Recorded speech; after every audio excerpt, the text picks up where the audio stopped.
Hello everyone, good afternoon. BEd first year में childhood and growing up first paper हमारा हम पढ़ रहे थे, जिसमें यूनिट फोर्थ हमारी चल रही थी। यूनिट फोर्थ में हमने व्यक्तित्व के बारे में व्यक्तित्व टॉपिक हमने स्टार्ट किया था, जिसमें हमने व्यक्तित्व की अवधारणा, व्यक्तित्व की परिभाषाएं आदि पढ़ ली थी। उसी सीक्वेंस में आज हम आगे पढ़ेंगे व्यक्तित्व की विशेषताएं, व्यक्तित्व के पहलू और व्यक्तित्व के प्रकार। तो व्यक्तित्व के बारे में हमने पढ़ लिया था कि किसी भी एक विशेषता को लेकर हम व्यक्ति का व्यक्तित्व है वह निर्धारित नहीं कर सकते हैं। व्यक्तित्व व्यक्ति का संपूर्ण मानसिक संगठन होता है, जो उसके विकास की किसी भी अवस्था में होता है। व्यक्तित्व एक व्यक्ति के गठन, व्यवहार के तरीकों, रुचियों, दृष्टिकोण, क्षमताओं और तरीकों का सबसे विशिष्ट संगठन होता है। तो सबसे पहले हम पढ़ेंगे व्यक्तित्व की विशेषताएं। व्यक्तित्व की विशेषताएं क्या क्या हैं? व्यक्तित्व की विशेषताओं के अंतर्गत है सामाजिकता, लक्ष्य प्राप्ति के लिए कार्य करना, आत्मचेतना, परिवेश के साथ समायोजन, शारीरिक और मानसिक स्वास्थ्य, अनवरत विकास, भरपूर उत्साह व्यक्तित्व की विशेषताएं बताई गई हैं। जिसमें से सबसे पहला है सामाजिकता, क्योंकि मनुष्य एक सामाजिक प्राणी होता है, अतः सामाजिकता का विकास उसमें होना बहुत जरूरी है, तभी उसका व्यक्तित्व है वह निखर कर आता है और उसका व्यक्तित्व अच्छा दिखता है। तो सामाजिकता व्यक्ति के व्यक्तित्व की एक प्रमुख विशेषता है, क्योंकि मनुष्य एक सामाजिक प्राणी है और वह समाज के बीच में रहता है। व्यक्ति समाज के बीच में रहकर ही अपने सारे क्रियाकलाप है वह करता है, अतः उसमें सामाजिकता का विकास होता है उसके व्यक्तित्व के अंतर्गत। दूसरा है लक्ष्य प्राप्ति, क्योंकि हर मनुष्य का एक लक्ष्य होता है और वह उस लक्ष्य की प्राप्ति के लिए कार्य करता है। तो लक्ष्य जितना अच्छा होगा, लक्ष्य जितना मजबूत होगा, उतना ही व्यक्ति उसी मेहनत से उस लक्ष्य की प्राप्ति के लिए कार्य करेगा, उसी तरीके से उस लक्ष्य की प्राप्ति के लिए कार्य करेगा। प्रत्येक व्यक्ति के जीवन में कोई ना कोई लक्ष्य होता है, जिसको ध्यान में रखकर व्यक्ति उस लक्ष्य की प्राप्ति के लिए हमेशा प्रयत्नशील रहता है। क्योंकि व्यक्ति अपने लक्ष्य के अनुरूप ही कार्य करता है, इसलिए व्यक्ति के व्यक्तित्व में उसके लक्ष्य का भी प्रभाव पड़ता है। थर्ड है आत्मचेतना। आत्मचेतना का होना बहुत जरूरी है। यदि व्यक्ति आत्मचिंतन नहीं करता है तो वह उसमें सामाजिकता का विकास भी नहीं होगा, उसका समायोजन भी नहीं होगा और उसका व्यक्तित्व भी अच्छा नहीं दर्शेगा। क्योंकि जब व्यक्ति आत्मचिंतन करता है तभी वह ये सोचता है कि सामने वाला व्यक्ति उसके बारे में क्या सोचता है, दूसरे लोगों के मन में उसके प्रति क्या धारणा होगी, वह कौन सा कार्य करेगा, तब लोग उसके बारे में क्या सोचेंगे। अतः आत्मचेतना का होना बहुत जरूरी है। आत्मचेतना से आशय है कि व्यक्ति आत्मचिंतन के जरिए इस बात का ध्यान रखता है कि समाज में उसकी क्या छवि बन रही है और समाज के लोग उसके प्रति कैसी भावना रखते हैं। एक व्यक्ति इस बात का चिंतन जरूर करता है कि उसके द्वारा किए जा रहे कार्यकलापों से लोग उसके प्रति कैसी धारणा बनाते हैं और इस बात से हमेशा सजग रहता है कि लोगों की नजरों में उसकी क्या छवि है, वह कैसा दिख रहा है, लोगों के मन में उसके प्रति कैसी धारणा है, लोगों की सोच कैसी है उसके प्रति। आत्मचिंतन की दृष्टि से एक छोटा बालक एक पशु के समान ही है, जिसमें आत्मचेतना का अभाव रहता है। क्योंकि बहुत छोटा बच्चा होता है, वह ऐसा नहीं सोचता है कि सामने वाला मेरे बारे में क्या सोचेगा, मैं ये कार्य कर रहा हूं तो ये गलत है या सही है या मेरी छवि कैसी होगी, ऐसा छोटा बालक नहीं समझता है। जैसे जैसे वह धीरे धीरे बड़ा होता है तब उसमें इस चीज का डेवलपमेंट होता है और वह सोचता है कि सामने मेरी कैसी छवि बन रही है। फोर्थ है परिवेश के साथ समायोजन। व्यक्ति अपने आप को परिवेश के अनुरूप ढालने का प्रयास करता है, क्योंकि परिवेश के साथ यदि वह अपने आप को नहीं डालेगा तो उसका समायोजन नहीं होगा और कुसमायोजन की स्थिति उसके सामने आ जाएगी और कुसमायोजन की स्थिति यदि आ जाती है तो उसका विकास भी कहीं ना कहीं अवरुद्ध हो जाता है। वह अपनी लाइफ में आगे अच्छे से नहीं बढ़ पाता है, अच्छे से किसी के साथ सेट नहीं हो पाता है, समायोजन नहीं कर पाता है, तो उसके मन में कभी उसके जीवन में तनाव की स्थिति आ सकती है। तो व्यक्ति अपने आप को परिवेश के अनुरूप ढालने का प्रयास करता है, जिससे वह समाज के परिवेश के साथ समायोजन स्थापित कर सके। समायोजन का मतलब है कि अपने आप को परिवेश के मतानुसार ढालना और परिवेश को अपने अनुकूल बनाना, कि जिस समय की जरूरत होती है, परिस्थिति के अकॉर्डिंग जिस प्रकार की जरूरत है, जिस प्रकार की आवश्यकता है, उसके अकॉर्डिंग वह अपने आप को ढाल लेता है, उसे ही समायोजन कहते हैं। और अगर परिस्थिति के अकॉर्डिंग वह अपने आप को नहीं ढाल पाता है तो कुसमायोजन की स्थिति उत्पन्न होती है। फिफ्थ है शारीरिक और मानसिक स्वास्थ्य। एक अच्छे व्यक्तित्व के लिए यह आवश्यक है कि व्यक्ति का शारीरिक स्वास्थ्य और मानसिक स्वास्थ्य दोनों ही अच्छे होने चाहिए, क्योंकि स्वस्थ शरीर से ही स्वस्थ मस्तिष्क का विकास होता है। यदि शरीर स्वस्थ नहीं होता है तो मस्तिष्क भी स्वस्थ नहीं होगा, उसका विकास भी अवरुद्ध हो जाएगा कहीं ना कहीं। तो एक अच्छे व्यक्तित्व के लिए यह आवश्यक है कि व्यक्ति का शारीरिक स्वास्थ्य और मानसिक स्वास्थ्य दोनों ही अच्छे होने चाहिए। एक व्यक्ति का मानसिक स्वास्थ्य भी अच्छा होगा तब उसका शारीरिक स्वास्थ्य भी अच्छा ही होगा, क्योंकि मनुष्य एक मनोदेहिक जीव है और शारीरिक स्वास्थ्य और मानसिक स्वास्थ्य अच्छा होगा तभी उसका व्यक्तित्व भी अच्छा होगा। सिक्स्थ है अनवरत विकास। जैसा कि आप पहले से ही जानते हैं, विकास एक जीवन पर्यंत चलने वाली प्रक्रिया होती है, क्योंकि जैसे जैसे हमें अनुभव होते हैं उनके द्वारा हम सीखते हैं, व्यक्ति सीखता है। तो व्यक्ति की वृद्धि है वह सीमित समय के लिए होती है, हम पढ़ चुके हैं पहले भी, और विकास है वह जीवन पर्यंत चलने वाली प्रक्रिया होती है। एक अच्छे व्यक्तित्व के लिए हमेशा ही विकास की प्रक्रिया है वह उत्तम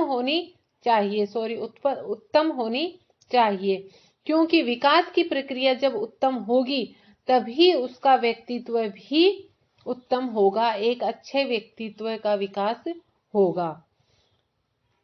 मनोवैज्ञानिक गैरिसन किंगस्टन मैकडोनाल्ड ने अनवरत विकास के संबंध में कहा है कि व्यक्तित्व अनवरत विकास की प्रक्रिया में ही रहता है। तो ये थी व्यक्तित्व की विशेषताएं। 6 विशेषताएं हमने बताई हैं। अनवरत विकास, शारीरिक और मानसिक स्वास्थ्य, परिवेश के साथ समायोजन, आत्मचेतना, लक्ष्य प्राप्ति और सामाजिकता। तो ये हैं व्यक्तित्व की विशेषताएं। अब हम पढ़ेंगे व्यक्तित्व के पहलू। व्यक्तित्व के पहलू, जिसमें पहला है क्रियात्मक पहलू। इस पहलू का संबंध मानव की क्रियाओं से होता है। ये दुनिया के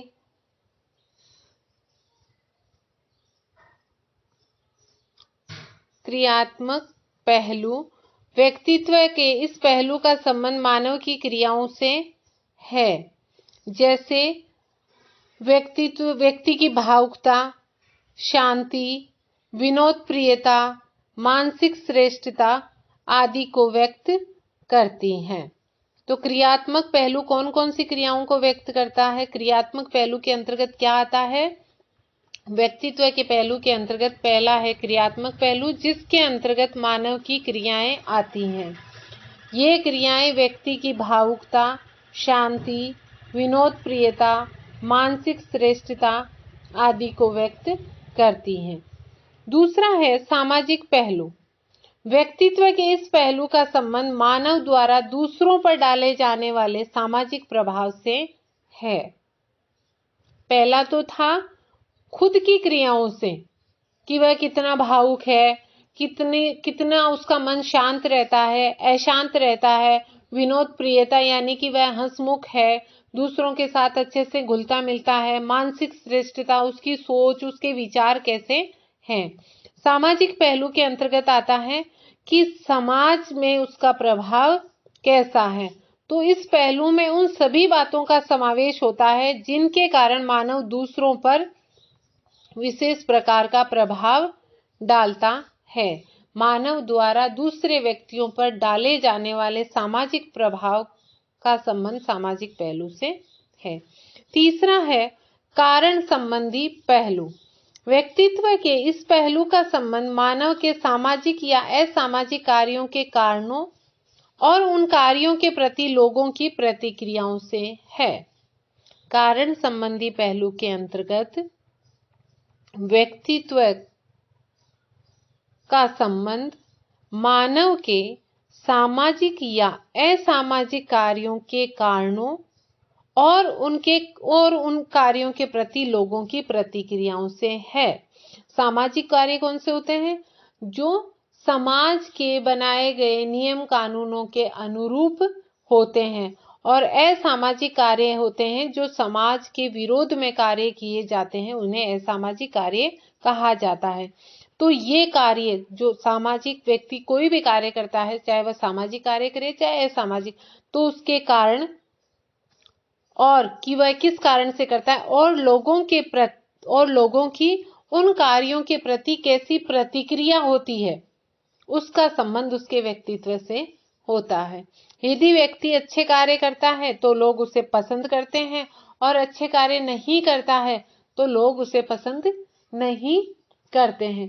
कई बार सुना है, अरे यार वो आदमी बहुत अच्छा है, वो बहुत अच्छे कार्य करता है, समाज में देखो लोग के सामने उसकी कितनी अच्छी पहचान है, उसे सब पसंद करते हैं। और कोई होता है कभी किसी की हेल्प नहीं करता है, असामाजिक कार्य करता है, जैसे किसी से लड़ाई झगड़ा करना, हर किसी से वह वैर वैमनस्य की भावना रखता है, तो लोग उसे पसंद नहीं करते हैं। फोर्थ है अन्य पहलू। दूसरों पर हमारा प्रभाव, हमारे जीवन में होने वाली बातों घटनाओं का हम पर प्रभाव, हमारे विचार भावनाएं अभिवृत्तियां आदि। तो व्यक्तित्व के पहलू हमने पढ़े हैं। व्यक्तित्व के पहलू में फर्स्ट क्रियात्मक पहलू था, जिसमें मानव की क्रियाएं आती हैं, जिसमें व्यक्ति की भावुकता, शांति, विनोद प्रियता, मानसिक श्रेष्ठता आदि को व्यक्त किया जाता है।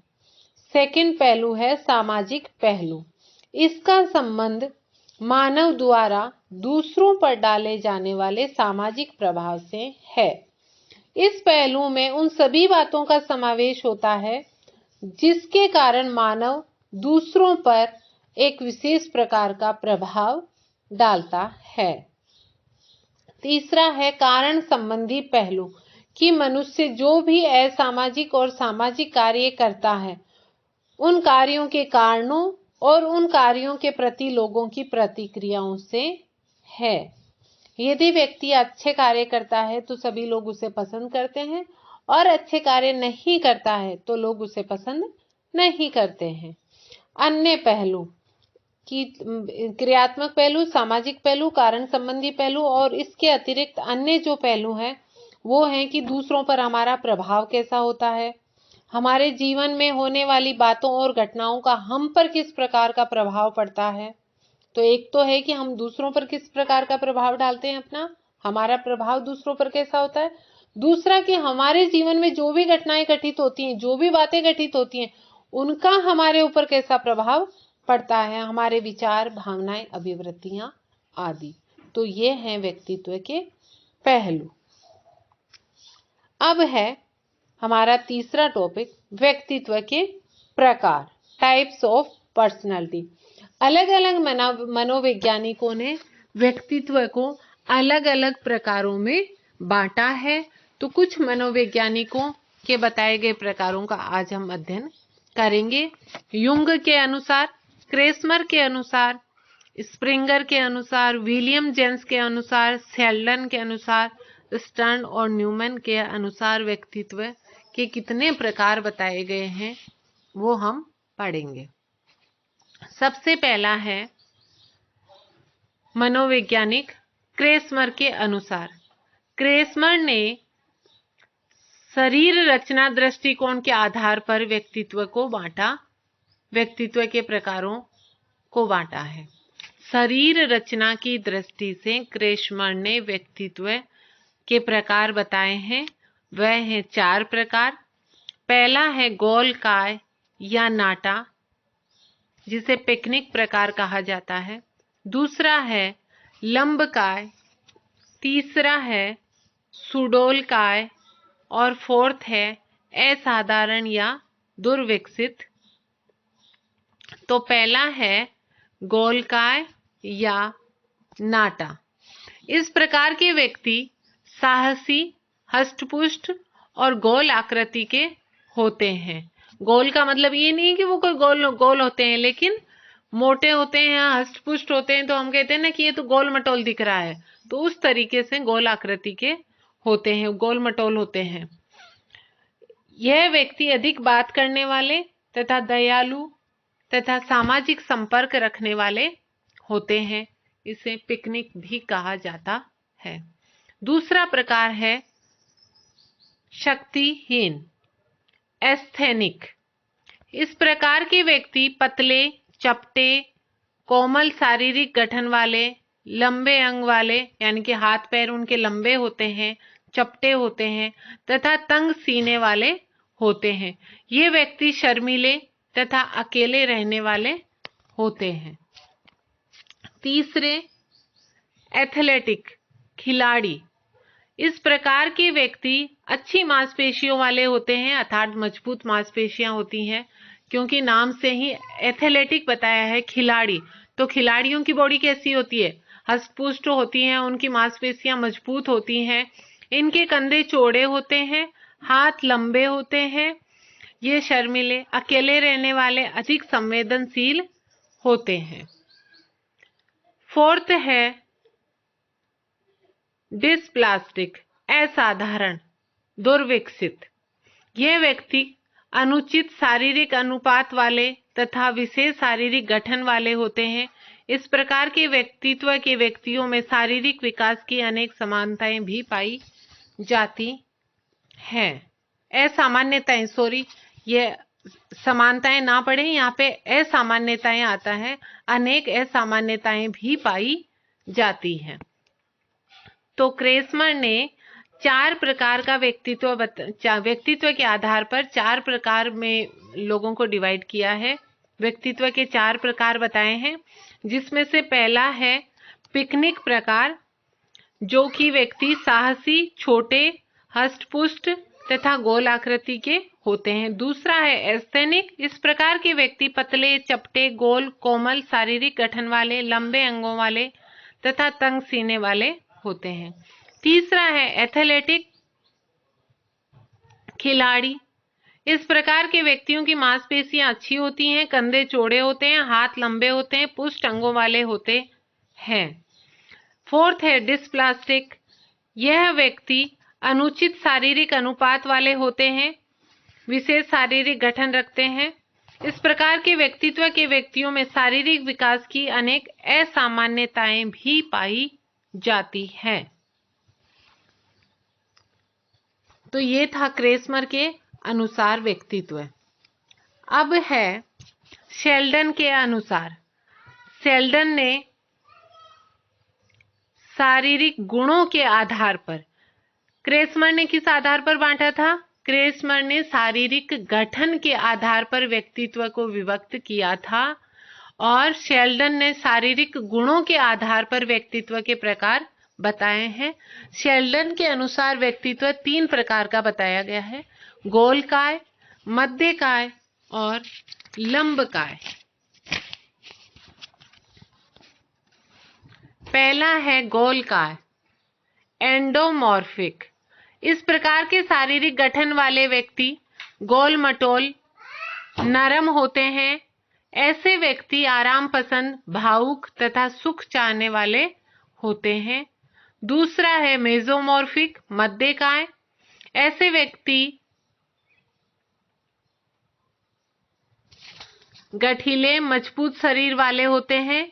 यह व्यक्ति स्वभाव से क्रियाशील, शक्तिशाली, आक्रामक, फुर्तीले स्वभाव वाले होते हैं।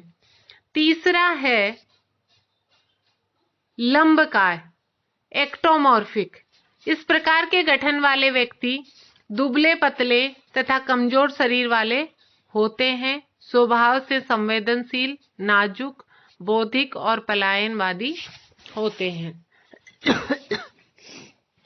तो शेल्डन ने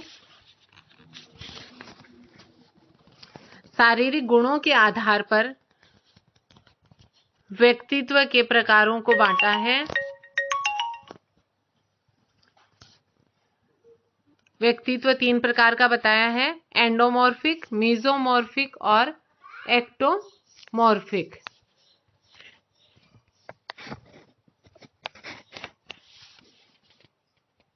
एंडोमॉर्फिक शारीरिक गठन वाले व्यक्ति गोलमटोल नरम होते हैं। ऐसे व्यक्ति आराम पसंद, भावुक तथा सुख चाहने वाले होते हैं।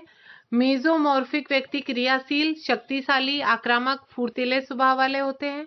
एक्टोमॉर्फिक है वह दुबले पतले कमजोर शरीर वाले होते हैं, स्वभाव से संवेदनशील, नाजुक, बौद्धिक, पलायनवादी होते हैं। अब सब ये सोच रहे होंगे कि हम कौन से प्रकार में आते हैं। तो पहले क्रेसमर के अनुसार, फिर शेल्डन के अनुसार, अभी तो और भी हैं। तीसरा है समाजशास्त्रीय दृष्टिकोण के आधार पर, स्प्रिंगर के अनुसार। स्प्रिंगर ने समाजशास्त्रीय दृष्टिकोण के आधार पर व्यक्तित्व को विभाजित किया है। इन्होंने 6 प्रकार बताए हैं, आर्थिक व्यक्तित्व, धार्मिक व्यक्तित्व, सामाजिक व्यक्तित्व, सैद्धांतिक व्यक्तित्व, राजनीतिक व्यक्तित्व और कलात्मक व्यक्तित्व। आर्थिक व्यक्तित्व, इस व्यक्तित्व वाले व्यक्तित्व से तात्पर्य है कि इनके जीवन का आधार अर्थ अर्थात धन होता है, क्योंकि जैसा कि नाम से ही प्रतीत है कि आर्थिक व्यक्तित्व, तो इनके जीवन का आधार धन होता है। यह लोग अपने कार्य में विशेष महत्व किसको देते हैं? धन को देते हैं। इनके सभी कार्य व गतिविधियां वह धन से जुड़ी हुई होती हैं। तो पहला है स्प्रिंगर के अनुसार आर्थिक व्यक्तित्व, तो इनका व्यक्तित्व है वह धन से जुड़ा हुआ होता है। ये जो भी कार्य करते हैं उसमें धन को विशेष महत्व देते हैं। आर्थिक दृष्टि से यह उस कार्य को देखते हैं कि आर्थिक दृष्टि से ये कार्य कैसा है, मुझे कितना लाभ होने वाला है इस कार्य को करने से। दूसरा है धार्मिक व्यक्तित्व, तो इस व्यक्तित्व वाले व्यक्ति के जीवन का आधार धर्म होता है। ये लोग अपने कार्य में विशेष महत्व है वह किसको देते हैं? धर्म को देते हैं। तीसरा है सामाजिक व्यक्तित्व, यह सामाजिक कार्यों में रुचि रखते हैं, समाज से जुड़ना पसंद करते हैं, सामाजिक कार्यों में अपनी सहायता, सामाजिक कार्यों में भी ये सहायता करते हैं, स्वयं को समाज का एक अंग मानते हैं, इसलिए समाज के कार्यों को अपना कर्म समझकर निभाते हैं। तो सामाजिक व्यक्तित्व वाले लोग हैं वह अपने जीवन में समाज या सामाजिक कार्यों को विशेष महत्व देते हैं। फोर्थ है सैद्धांतिक व्यक्तित्व, ऐसे व्यक्तित्व वाले व्यक्ति अपने जीवन में बड़े नियम व सिद्धांत के साथ रहते हैं। इनके जीवन में समस्त जीवन शैली नियम सिद्धांतों से ही चलती है।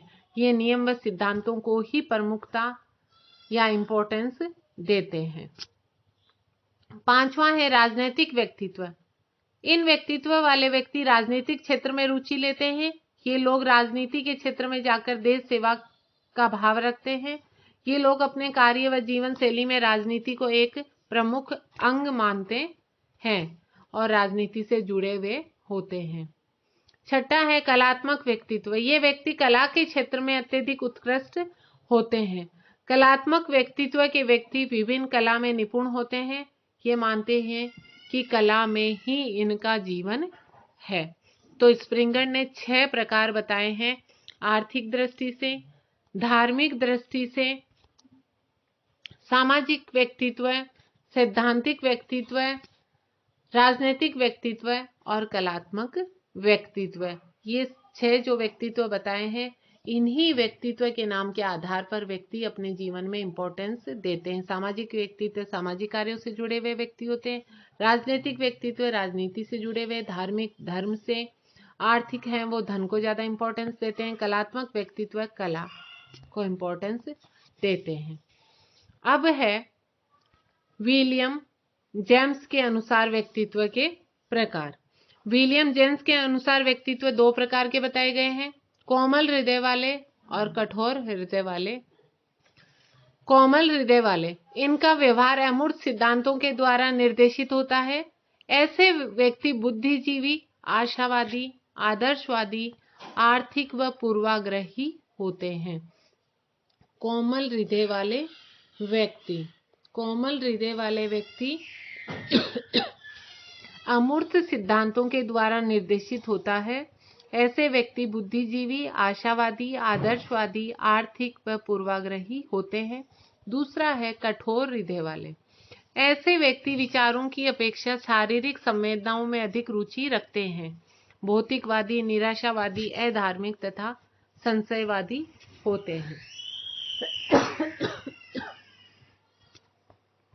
फिर है न्यूमैन व स्टर्न के अनुसार व्यक्तित्व। विश्लेषणात्मक और संश्लेषणात्मक व्यक्ति। विश्लेषणात्मक व्यक्ति, यह व्यक्ति किसी बात से सूक्ष्म अध्ययन में बड़ी रुचि रखते हैं कि कोई भी बात होती है उसका सूक्ष्म अध्ययन करते हैं, उसकी बारीकी से जांच पड़ताल करते हैं।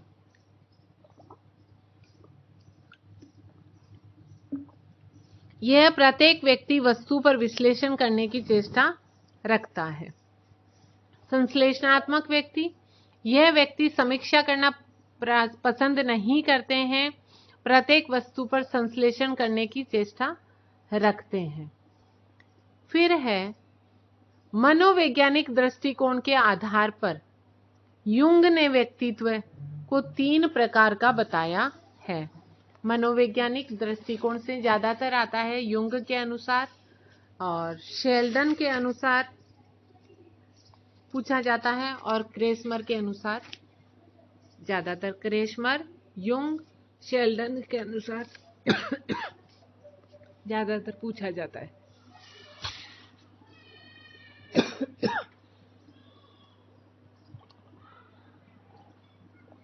तो युंग के अनुसार, युंग ने मनोवैज्ञानिक दृष्टिकोण के आधार पर व्यक्तित्व को 3 भागों में बताया है: अंतर्मुखी, बहिर्मुखी और उभयमुखी। अंतर्मुखी व्यक्तित्व।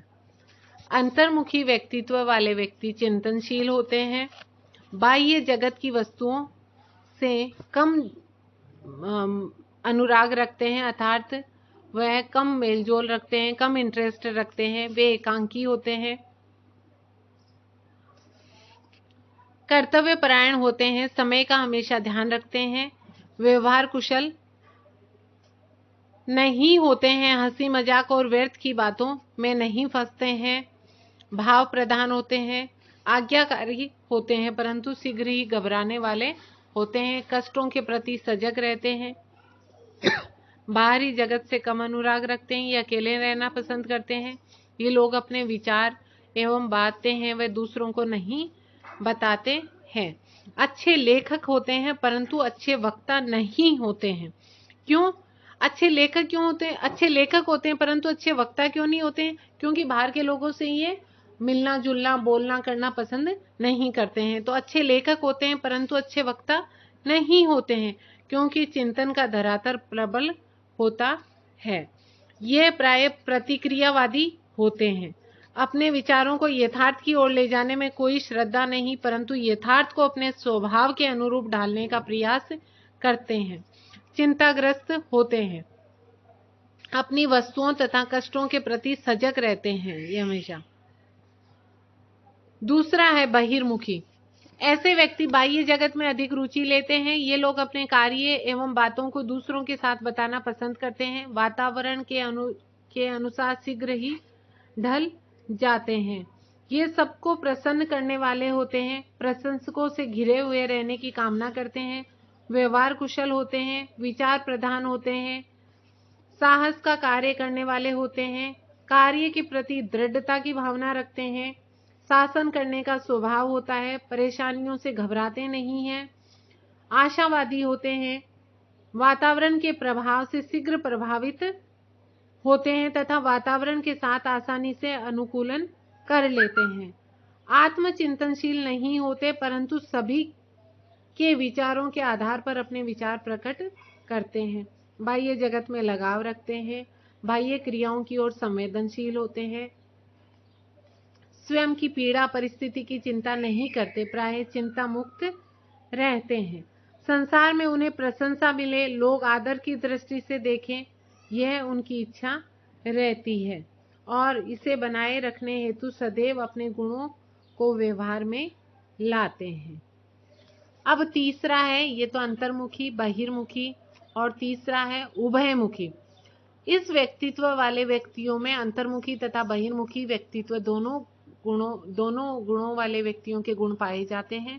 ये वातावरण के रूप से ही कभी अंतर्मुखी वाली विशेषताएं प्रकट करते हैं और कभी बहिर्मुखी वाली विशेषताएं हैं वह प्रकट करते हैं। तो ये था युंग के अनुसार व्यक्तित्व, अंतर्मुखी, बहिर्मुखी और उभयमुखी। अब है आधुनिक वर्गीकरण के अनुसार व्यक्तित्व के प्रकार। भावुक व्यक्ति, कर्मशील व्यक्ति और विचारशील व्यक्ति। भावुक व्यक्ति, ये व्यक्ति अत्यधिक भावुक होते हैं। इनकी क्रियाएं भावनाओं से संचालित होती हैं, अर्थात ये भावुक होते हैं या आत्मचिंतन करते हैं ज्यादा।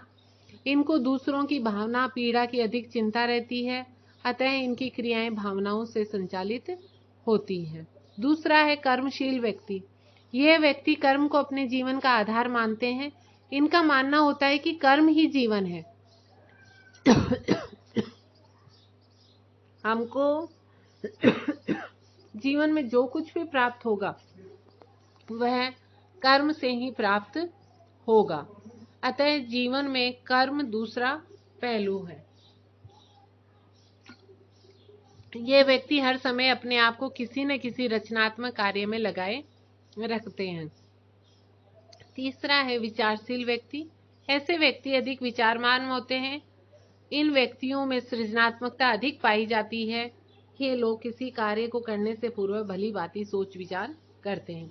तो आधुनिक विचारधारा के अनुसार वर्गीकरण व्यक्तित्व का किया गया है। उसमें 3 प्रकार का व्यक्तित्व बताया गया है। पहला है भावुक व्यक्ति, दूसरा है कर्मशील व्यक्ति और तीसरा है विचारशील व्यक्ति। भावुक व्यक्ति अधिक भावुक होते हैं और दूसरे की भावनाओं और पीड़ा की अधिक चिंता करते हैं। कर्मशील व्यक्ति कर्म ही जीवन है ऐसा उनका मानना होता है। वह अपने आप को किसी न किसी रचनात्मक कार्य में हमेशा लगाकर रखते हैं। तीसरा है विचारशील व्यक्ति।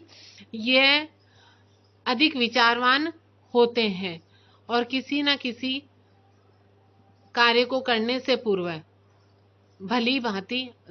किसी भी कार्य को करने से पूर्व भली भांति सोच विचार करते हैं। आज के लिए इतना ही। Thank you.